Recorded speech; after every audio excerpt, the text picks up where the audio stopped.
If you're just seeing other people's success, quote unquote, it's such a losing battle because there's always going to be someone else who's scaling harder, faster than you are. So.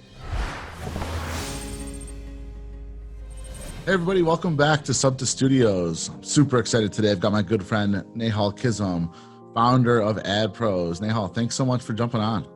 Thanks for having me, man. Of course. So Nehal, I know you've built an amazing sort of agency from the ground up, dealing with ad spend, and we've got an amazing topic to talk about how to acquire 50 new subscribers per day, which every subscription brand is focused on subscriptions and getting new acquisitions. So before we even get into that, tell us a little bit about yourself, how you got to where you're at, and a little bit about your background. Yeah, so I run AdPros. We're a Facebook ads agency for high growth small businesses, and most of them are subscription companies, direct to consumer.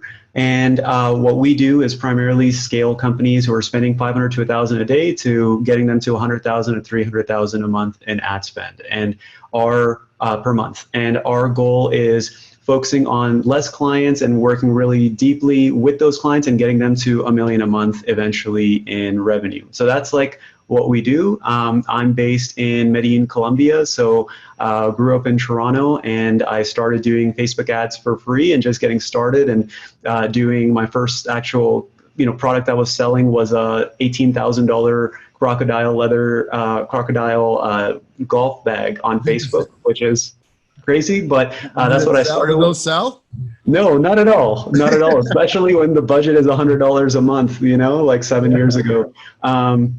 So that's where I started, and I just did a variety of different industries and niches and types of companies, small and big, local and international, and now I'm focused on this market, and our focus has been how do we get to spending $1 million a month, and so that's what we do approximately right now, and over a handful of clients. I want to ask you, there's a ton of agencies out there that do media ad spend, right? I've dealt with many, right? There's many makes one better than another one. There's a lot of ways you could have asked that question. And I don't want you to be biased here, but just thinking what is somebody looking for? Everybody, I joke, everybody thinks they're the best at doing ads, and then you find out in some cases people are good, right? But what do you think separates one from an agency from another agency? Yeah, so I think a big part of it is what type of agency are they? Are they a churn and burn, mass volume, mass client? Let's scale the agency as much as we can. Don't care about LTVs. Let's just get clients and then see what happens. That's one type of approach. Then there's people who are very specific on niches, and they want that's the only thing that they do. And then I think I'm a little bit different because I don't actually want to grow the agency super big, and we just want to work with basically 5 clients spending $300,000 a month. So everything is different. Every person is different, right? I think the difference between people who actually know their stuff and execute at a high level versus that don't is people who actually dig into the account and figure out if they can get those numbers to hit, and if they're able to support an account. So, we recently said no to an account. I really like saying no because it keeps the quality and our lifetime value and retention. But for the people who are listening, whether they're looking to get an in-house media buyer or an agency or do it themselves, right? It's super important to understand numbers. And we said no to someone recently where their CPM, their cost for delivery was so low, and their average order value was $20, $30. And what happens is we have one of those clients right now. And what happens is as soon as you change $1 in CPMs or $1 in CPCs, randomly something happens that changes everything. And so the volatility on that type of account is so intense. We knew that we wouldn't want to serve a client like that. Yeah. And so we said no. That's, as an entrepreneur, you got to learn to say no, right? And, I think what you're saying makes a lot of sense, but how do you also scale that, right? If you want to have an agency where you can have 50 great clients paying you 300, I think that's maybe where it gets a little tricky, right? Can they get the attention? I've seen situations where agencies have 10 media buyers, right, for their clients, and some media buyers are just better than other ones, right? And how do you get John Doe's time on all the? He's the best one at it, and I feel like that's a struggle for some of them. It is. And so I think it all comes down to expectations. So the expectations that we're setting is like, look, if you don't want to get to 100 grand, we're not interested. If you don't want to spend 300,000 a month, because we're focused on front end growth for back end profitability. That's like the way that we operate. And so if the agency is positioning it as, look, let's do ROAS protection and let's maintain profitability and let's do it in a stable, consistent way, that changes the goals a lot and what the expectations are when it comes to the actual execution. So you like that approach? I think that's a great approach from an agency standpoint. I think it's a great approach from a client standpoint. And I think a lot of the clients that we work with are kind of crazy. They wake up and they're thinking about, how do I scale? How do I dominate? How do I push? How do I break through? Like, it's constant intensity and honestly like anxiety and like it's like insecurity sometimes, like there's like competitors they want to crush or whatever the thing is, right? Or they all have like motivations, and so it's important to understand like what that motivation is. So funny you said that. Yeah. And other clients, man, are like, don't care at all. They just want a business that pumps out 20, 30, 50,000 a month in revenue, in profit, and that's it. I mean, look, the truth is sometimes I hate this word scale because people will say to me, well, how do I scale? When it comes to scale, most people are comparing themselves to vanity metrics or stuff in Facebook groups that doesn't mean anything. Most e-commerce companies aren't remotely profitable or, aren't healthy. Most of them actually are constantly going up and down significantly. And it creates a lot of challenges from managing all the back end and fulfillment and operations and financial. All of that stuff is so much more messier because of that. And it's all based off of Facebook algorithm, what's going on that month or that week. And so for us, like, we're trying to figure out sustainability. And for me specifically, I have friends who have agencies doing the same revenue that I do, but my agencies double the profitability with half the clients. Or there's agencies with 2 to 5x the revenue, but we're more profitable or as profitable. And so I'm designing the agency and my business and my life in a specific way. And when it comes to like e-commerce and like subscription revenue and building a company, it's like, do you want profitability? Do you want to design this to scale? Are you optimizing for top line subscription or how many people you have on subscription? Are you optimizing for EBITDA? Are you optimizing for an eventual integration? Like, what are you optimizing for? Because if you're just figuring out or just seeing other people's success, quote unquote, like, and trying to measure against that is such a losing battle, because there's always going to be someone else who's scaling harder, faster than you are. So have you run into situations where you've got brands where just like scaling is difficult in the sense that when let's say they're acquiring 1,000 new subscribers a month, but to get to 5,000 new subscribers a month, like, it's just not even possible. Like, the CPMs are just through the roof. Like, does that happen? Like, how do you combat that? all the time. So we look at this as like scaling levers versus like profit levers. And so if we want to scale, and this is such an important part, especially based off of companies we're working with, where they're spending 100,000 a month or whatever the number is, even if they're spending 10,000 a month, right? And everything is working. You're hitting every single metric, except if you look at your numbers last 90 days, you're actually flatline. But on day to day, like, everything is exciting. Like, look at how my ROAS is and look how good we're doing or whatever the thing is. But if you look at it objectively, you might be flatlining. And so for us, when we have those meetings, we do it based off of like quarterly metrics, and we look at what do we want to accomplish this quarter, and then what are we actually doing to get there. And I'll show you the perfect example for this. So we use a measure, like an actual daily tracker like this, and we just call it pacing charts. And so we have one for ad spend, and we have one for revenue. And so every single day, this is for one of our clients this month, you can see that we want 500,000 per month in revenue. So every month we're setting a new goal, or we're pushing the existing goal, even if we hit it or didn't hit it. We're just trying to like constantly push. And so we have a goal for the monthly revenue. We have a goal for the daily revenue based off of that divided by the number of days. And what we're doing is we're seeing how far are we from that? What's the actual revenue right now, month to date? What is the actual day by day revenue that we're at? And we can see right now the difference, the delta is $200,000. So at that point, we need to do $200,000. And every single day we're we're underselling by $1,800. And so at this rate, we're going to finish at 442K. And so it's just important to know that, because otherwise we can like BS ourselves of like, oh, we had like almost a $20,000 day, we're good, or whatever the thing is going. Right. But it's a flat line average. Yeah. Exactly. And so we're not going to hit the metric if something doesn't change. And so we decided like the actual levers are for this specific client is we're not spending enough. We have a bunch of creatives that we haven't launched yet. So we have to figure that out. And there's some back-end stuff that needs to get improved from email standpoint. And so we're working on that. So your question of like, if you're getting 1,000 subscribers a month, but you want 5,000, what needs to change? And sometimes that is expectations on profitability. And this is the main thing. Like, do you want 10x spend or do you want to double the profitability? Some people want both and they get stuck. What does 10x spend mean?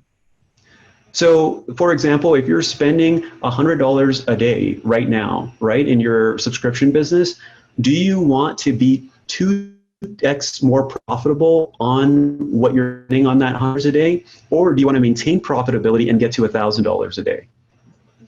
That's the question. So you're saying, do you want, if your profitability is good as is, then you want to do 10x. But if your profitability is short, then you may want to do the 2x profitability over the 10x spend. Seems like a pretty. Yeah, of course, everybody wants both. That's like saying you want your cake and eat it too, but like you can't always have that, right? So. Yeah, so that sequence messes up people so much, because from my perspective, those are two conflicting goals. You can have both, but it's not probable. What you're eventually going to have is you're going to have more profit when it comes to volume, but the profitability as a percentage isn't going to be as high or the same as what it is now. And so this mindset, like you basically, especially when it comes to scale, you're sacrificing, so to speak, profitability for scale. And so your benchmarks have to be more aggressive. And this is like the example, right? So if you're spending $100 and you get 5x, so you spend $100 and you generate $500. And assuming you have no product costs, just for the example, you get $400 in margin. Right. So you spend $100, you make $500, your margin is $400. Right. Now, if you have 200%, you're spending $1,000 a day, assuming no product cost. You're spending $1,000, you're generating $2,000, and your margin is $1,000. And that's the difference. Would you rather have $400 in margin at a higher profitability, or do you want $1,000 and you're at less than half of the profitability? Right. And so that's where people get stuck. And that's the issue when it comes to some of the scaling part, because people are so focused on, look at how high my ROAS is, look at how profitable I am, but they forget about scale, and they forget about when you actually, cross. For us, it's like when you cross the $1,000 a day, ceiling, or this plateau that most brands have, once you cross and break through that, then you get a crazy amount of reach of your campaigns, clicks to your brand, leads, and abandoned carts. You get more customers, and you get a halo effect, especially if you have Amazon or any other type of channel you're running. Everything gets lifted because you're doing volume. So that's what people ignore. That makes a lot of sense.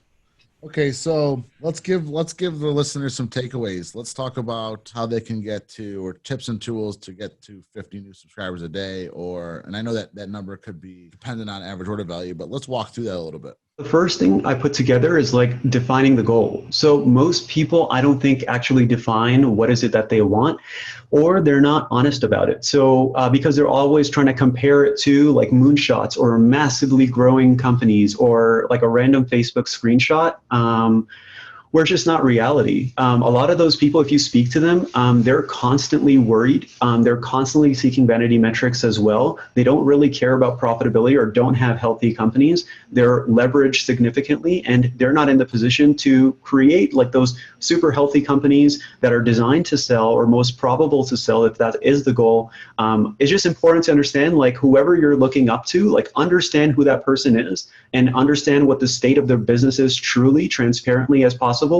And you'll be surprised. So there's a lot of people I looked up to and respected, and then when I met them and I understood them and worked with them, I'm like, I don't want to be you, and I don't want to have your business. And I think that's important to understand, instead of just looking at a quick screenshot, or even looking at me and oh, this guy's spending $1 million a month, I want to do that, but you don't know anything about my business, or if that's good or bad. You know what I mean?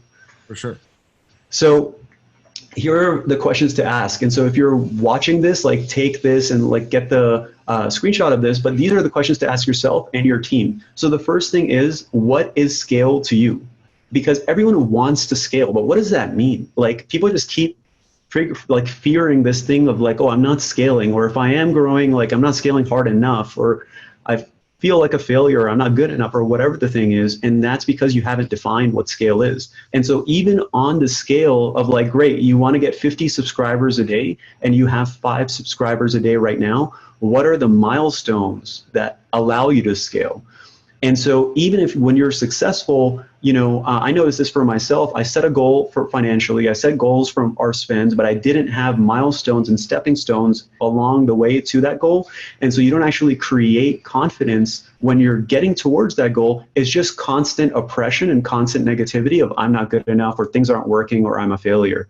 And that's a really shitty environment to like work in. For sure. So, for us, we want to define the goal of like, great, you want 50 subscribers a day. You're at 5 or 10 subscribers. Great. So the next milestone is going to be 20, not 100, not 200. The next milestone is 20. And people don't. You're taking a top bottom approach almost. So you're saying that they want 50 a day, but your next milestone is 20, and then from 20 to 40, and then 40 to 50 or 35. Right. Yeah. You want to design a game that's enjoyable to play. Like, right. Business is a game, life is a game. Like you're playing this game, like enjoy the process. And this is constantly something I'm working on because, a lot of our clients want to get to $1 million a month. Most of them don't know why. A lot of them are just like, I want to show, I could get crude, but they just want to make a lot of money, and that's cool, but it's like, let's figure out how do we actually know if we're getting closer to that, and what are the steps to that? Yep, makes sense. So why do you want that? If you want it because, look, if you get past $5 million in revenue a year, depending on specific types of buyers you're speaking to, now they're going to look at your top line revenue instead of your EBITDA or your profit. Like that's a meaningful reason on why you want to do that. Or you might want to get $5,000 a month, $10,000 a month in your company so you can build up a 6-month savings or emergency fund in your company. Great. Like whatever those reasons are, you can create those. Then what would it look like from team-wise? Like, are you doing the Facebook ads as the owner? That's cool if that's what you want. Or do you want to get it off your hands as soon as possible because you hate looking at metrics, you just care about strategy? That's important to know. Then what would it feel like? So for example, I know on my phone, like I can see specific brands and I can see the rhythms of their sales, and I can see what's going on and when things are going up and down, how many sales are coming in, and like, what do I want that to feel like? And then what would you be able to do once you get there? And so what that might mean is like, great, I get to hire one more person on my team, or I get to hire a marketing person on my team, or I get to hire an operations person, whatever that is. And so here's examples of what that looks like. So for scale, it might be like, we're at 100,000 a month. We want to get to 500,000 in 12 months. And so that's scale to me. And the milestones along the way, just like you mentioned, Chris, are like 250, 375, 500, right? So it's like, cool. I can see what that does. Then why do you want that? I want economies of scale because once we get to this point in volume, then my margins actually increase by 20%. That's a meaningful reason why. What would the team need to look like? Great, it's like 7 or 8 people. Once we hit that, then I get to have the freedom to focus on more traffic sources or products or launches, etc. And then you can decide basically what to do from there. So that's what happens defining the goal. And honestly, especially if there's co-founders in the company or you have a few core people in the company, I would get them to answer this separately and then come together and see the differences in answers, because there's always differences. It's not a good or bad thing. It's just what's there. Oh, good. So that's the first thing. Next is like the 10x spend or the 2x profitability that we were talking about. And I can kind of go through this here quickly. We came in a brand for a subscription company, and we came in June. So it's about $40,000 per month in revenue, just because we're able to optimize some of the stuff on the Facebook ad level. Just in that first month, we're able to more than double revenue. And again, these guys do not care about profitability. They don't want to double profitability. They want to hit specific profitability metrics. They want a 10x spend. What was the how did that customer acquisition cost change from the 525 to 1,000? What was the increase? 10%, 20%, 50%? Did it stay the same? Like what did It went down. It went down because so you acquired more customers at a lower average customer acquisition cost. Yeah. So in a sense, you increased profitability. You in a sense almost did both. Yeah, but it's short term. It's superficial because what happens. I'll show you. So here's like their revenue, right? So when we came in, it was June. So that they were doing about 40,000. You'll see we came in. Usually this is what happened. You get a new media buyer or new energy. Yep. New stuff starts happening. You see a little pop, and then look at that flat line, right? And it happens. Popped in May, though. What happened in May? What happened in May is that we found we got testimonials from kids for this specific brand, and we used and abused and like replicated the same testimonial in as many different ways as we possibly could, and it increased our ROAS on cold traffic by 40%. And so it was so significant. So you can see basically what happened in like the almost 11 months, 12 months that we're working together, 41,000 to 437K, right? And so we're able to do that because we did 10x spend, like we did like push aggressively. Their profitability basically stayed at the same level. When things went lower, we slowed down spend and picked up profitability. When things are more profitable, we want to push more aggressively to acquire customers faster. But you can see like we had a little bit of profitability in June and in May was the same. Almost. We're actually more profitable now as a percentage.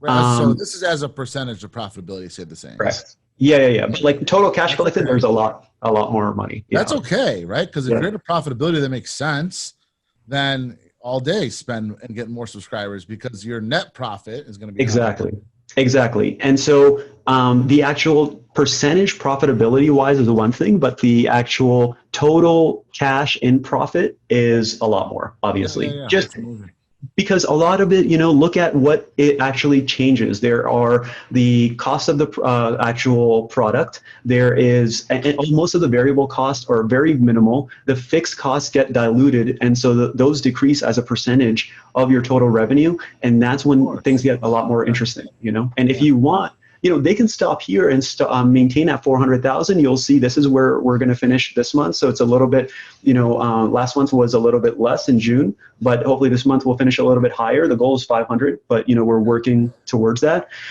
And these guys want to keep going. They don't want to slow down profitability now. And this is something super important as well. Look at how many orders there were in the beginning of last year. So even when things started going and pushing in the right direction, 500 or 1,000, and like 80% of these are new subscribers. Yeah, that's right. Great. So all of this actually, that's probably what the number should be almost. Yeah, when we're growing like this, it's the growth number. Yeah, right. So you can see like now in June, last year in July, August, you can see 1,600. Now in June 2020, there's like 3,300 people, and 70-80% of that now is like cold, like first-time customer. Yeah, I mean, really, essentially, you lost more than you gained from May to June. You had more churn, right? Yeah, and there's definitely churn. There's also 3-month packages that people buy when they do buy. And so what we're waiting for, honestly, is we're waiting for September, because look at the explosion of those customers. So, we're getting 1,700 approximately, 2,200, and then 35. And so because there's so many people coming, like we want to see the reorder and see how that gets makes sense. Affected. Makes sense. Okay, cool. Cool. So let's go to the next part here. Yeah, let's go to the next one. So the next one is profitable front end or profitable back end. And this is the thing when it comes to like, what do you actually want? And this is, again, 10x spend or 2x profitability. And, Jay Abraham has this, the method of showing geometric growth, but all it comes down to is how are you looking at growth in your business? Are you growing from a front end, meaning acquiring more customers to build up the momentum of the front end of your subscription company, assuming people stick and assuming people you have like the lifetime value that you want? Then when you actually get those people at the metric that you want, then it compounds and it sticks, especially if it's a product that sticks. So we took a company from 100,000 a month to 500,000 in about 6 months. And with that product, even when they slowed down ads, they had a lot of challenges at one point. We stopped working together. And even then, the product was so good and it was so viral from the existing customer base that their revenue actually maintained without ads. And so, I know we're getting a little bit shorter on time here, but the point right now is there are three things to focus on for someone who's listening right now. One, what are you doing to actually increase the number of pure customers, first-time customers that you're getting in your business? Because all the subscriptions most subscriptions eventually cancel. And so when that's happening, like you need new customers. So that's number one. What are you doing as a second point to increase your average order value if possible? I know some businesses just have one product and that's it, but there are ways to do that. And for this specific brand, they just happen to put it packaging for 3 months. That's the thing that worked for them. Or that's upsells at checkout, add item to cart at checkout, things like that. You're gonna increase it, yeah.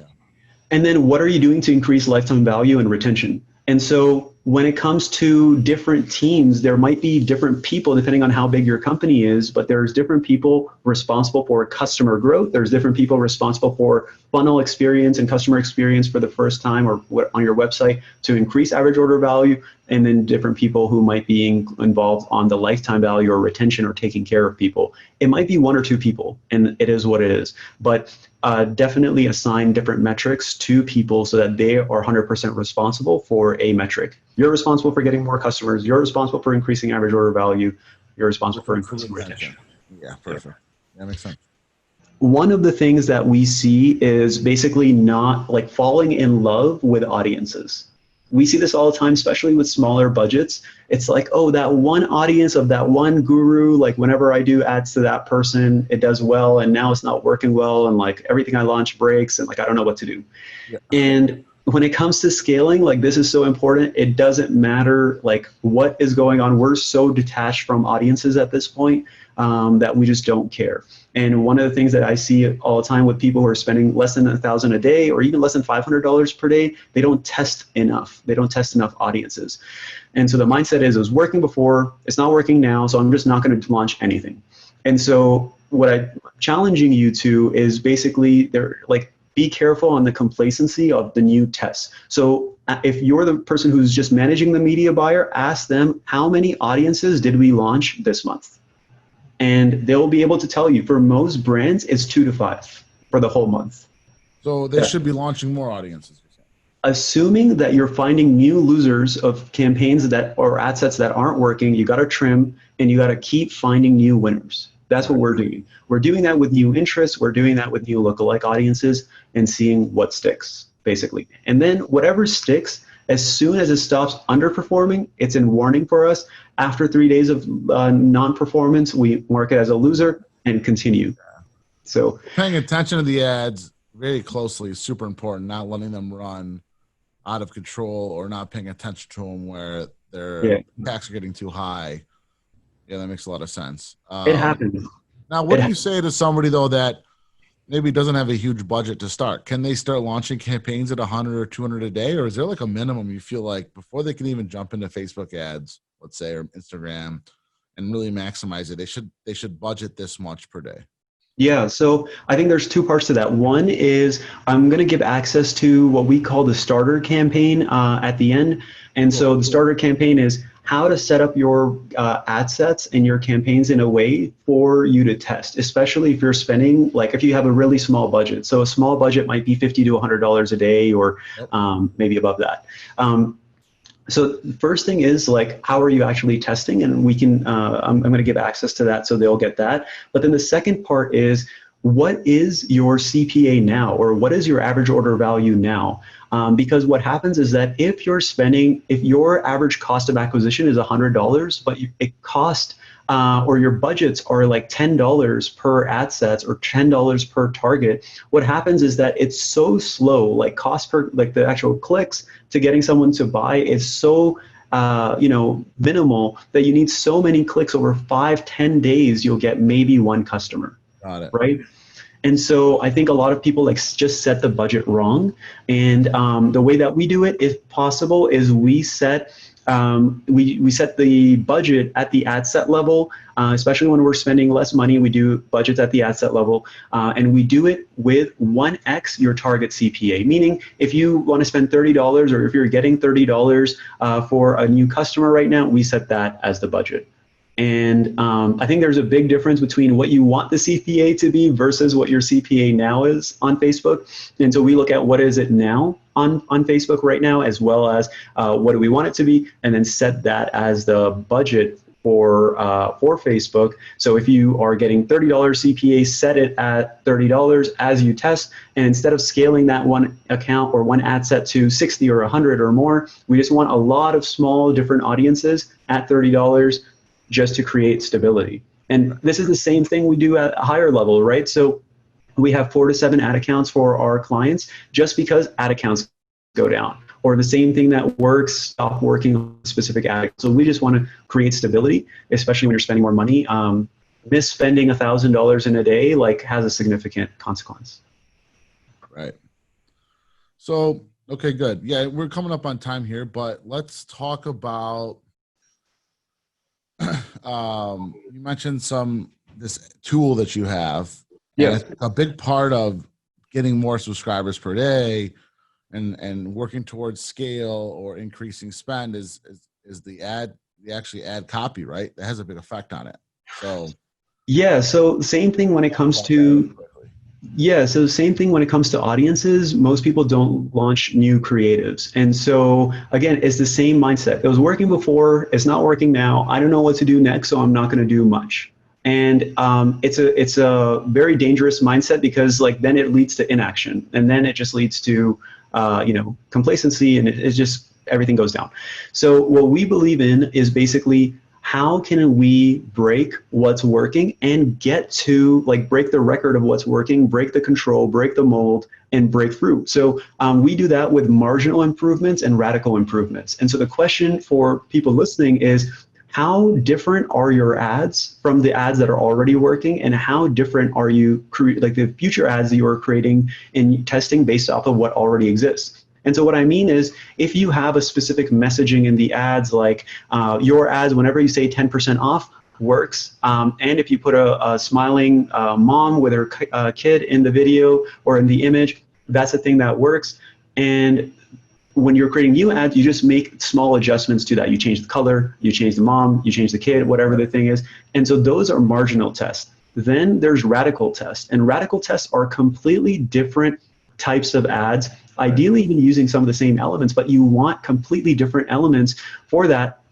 And it's the same thing that we did for you guys with Gentleman's Box, because there are specific types of assets that are working for you from a creative standpoint. And then we threw some random stuff completely based off of other assets that we know are working, just to shock the system, just to shock the algorithm and see if something breaks through. And so most people just don't look at ads libraries. They're not doing internal workshops or looking at what's kind of working or doing the analysis. So what we saw is that with creatives, the biggest challenge is they don't really know what's working, they don't know what to create next, and they don't know they don't want to manage the process. So what we did was we created done-for-you creatives, which means that we do the analysis, we do the idea generation, and we do project management. So there's a full site on that, but the mindset is that we have one ad. With that ad, we have a bunch of marginal tests. So we'll change the headline, we'll change the animation, we'll change elements of it, and then we'll do marginal and radical tests to see what works. And then you start to narrow this down until you find the ones that are working well, and then you do it again, right? And then you do it again, exactly. Yeah, that makes sense. Yeah. So this is a tool that you have that's not it doesn't mean you have to be doing the media spending for the brands. You have this tool that can help brands that maybe are doing their own media spending to get more creatives, right? Yeah, we created this for ourselves because we saw that creatives were the biggest, one of the biggest scaling levers when it comes to breaking through. And you saw in that example of like, hey, what happened in May? It's like blew up. It's because we had testimonials. And then not only do we have testimonials and we launch them and that's it, we repurpose those testimonials at least like 10, 12 different ways, just so that we can use them. And so for SubSummit members, we're doing a 2-for-1. So you get a bunch of creatives for, we do $99 per creative. That's all cool. You can opt in there. But I want to make sure, like Chris and I were talking, like what are ways that you can help people to get to 50 subscribers per day. So there's an ad reporting course. So you get that for free, which is how to analyze your creatives and break down everything that's working. And it's a 2-hour, like step-by-step behind the scenes walkthrough. So you could give it to your media buyer or you could do it yourself. And there's a starter campaign, copy-paste implementation on how to set up testing campaigns so you can see how to actually test at low budgets and minimize risk and create stability. So we'll make sure to put all that together for your crew. For $99, you're saying they get a couple ad sets based on what they currently have, and you're making adjustments to them that should optimize their ads for better, to run better campaigns. Is that right? Yeah, exactly. So basically, they have stuff that's already working. Ideally, they give us what's working. We create more, and again, we're creating 4 variations of that same ad. So I saw what you did for Gentleman's Box. You created this video that kind of zoomed in. That it was like it was all 4 of our boxes and 4 quadrants, and then it zoomed in each one. It was cool. And I think what's for really relatively cheap amount of money, you get some new ad sets that you can then test, and that could lead to some explosion if they work really well. So yeah, I encourage all of you guys to check that out. Yeah, so what we're doing is we're going through 400, 500 different ad libraries throughout the month, and we're seeing what the best ads are or what we think are cool, extracting that, figuring out systems and processes to like create that and test that for on our end. We have about like $1.5 million of data a month of like what's working, and then we just accelerate that process. And the more I've done Facebook ads, the thing that I've learned every single time and struggle to keep learning is I don't know anything. Things change all the time. At the end of the day, we need to like put it out in the market and see what people react with. It's really like that simple. And so even for you guys, we have stuff that's working. We still had very different radical like tests in addition to the marginal test that's already working for you. Yeah, I think a big moral of the story here is test, right? And find out what works. So yeah. Listen, I think this is great. For those of you listening, Hall knows exactly what he's doing, and I appreciate all that insight. I appreciate the free sort of content and tools you're going to be offering to SubSummit. Yeah. If anybody has any questions, how can they reach you? Yeah, best way is on Facebook or LinkedIn. Super easy to find me, Nehal Kazim, or nehal@adpros.com via email. And we have our own Facebook group called Facebook AdPros, where we're sharing insights of what's working and what's going on day to day, and mostly how Facebook is shutting ad accounts down and what to do about it. So, but yeah, I'm pretty easy to get a hold of. Love it. Nehal, thanks so much for being on. I appreciate it. I appreciate your support to SubSummit. I know you're getting involved in our events, and we'll see you hopefully at the next live event. But still not sure when that'll be. But thanks again for your support. Thanks for being on, and look forward to chatting soon. Thanks for having me. Of course.